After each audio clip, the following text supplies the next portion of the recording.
I'm here in Athens, New York to get a behind-the-scenes look at the beautiful public art of May and Watkins Design. Let's go.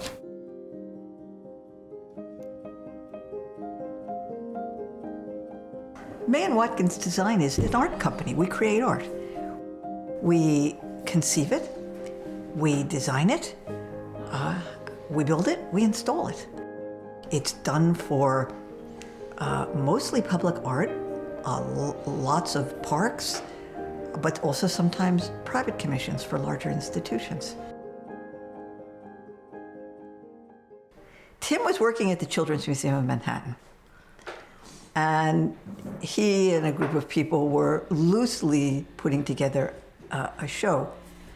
And he brought me in to paint the murals, which that's how I started. I was painting murals for these exhibits.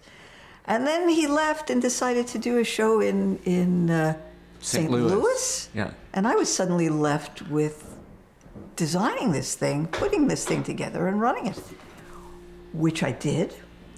It was very successful. I believe it was picked up by the New York Times, was it? I think it was, yeah. And the host committee for the Grammys saw it, and they hired us to do a commission for them. And they gave us $40,000 and said, here, we want this particular... Which in those days was a lot more than it is now. This particular venues, do a creative exhibit. We did. And at the time, I thought to myself, people are paying us to do this, and they're asking us to do this. Maybe this is what we should do. So we started the company really very informally. What did we know about business? But the moment we started it, it kind of took off.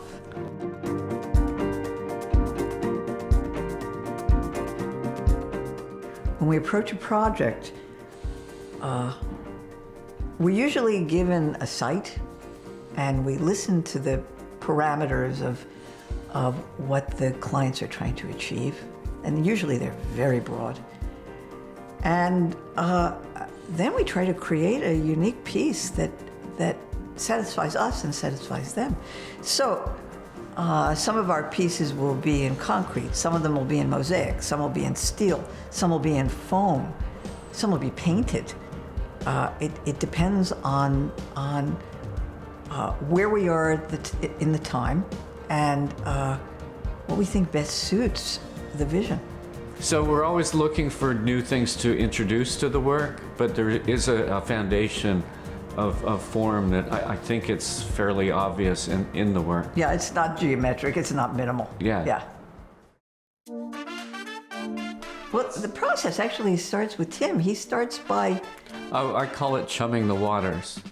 There are listservs out there for public art, and we apply to those. So that's where we start.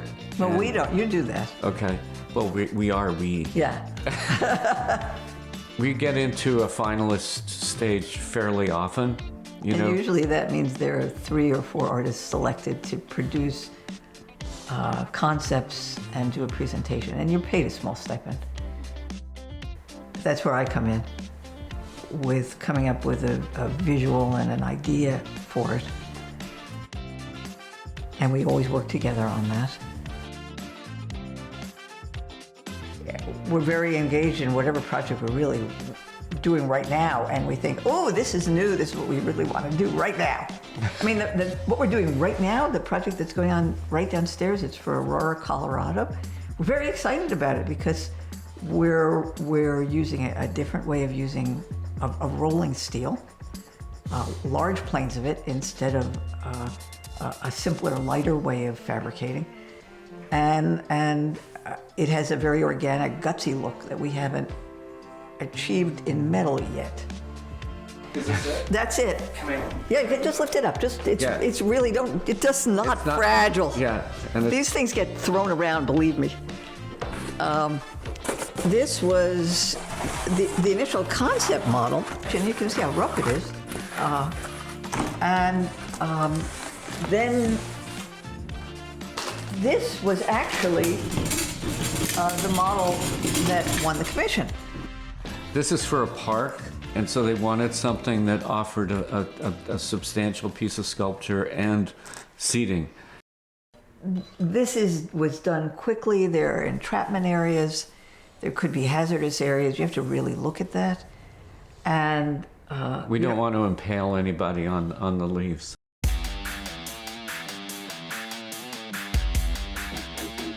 I work in the shop. We take the models and the drawings that Tim and Carol put together, and we make them full size.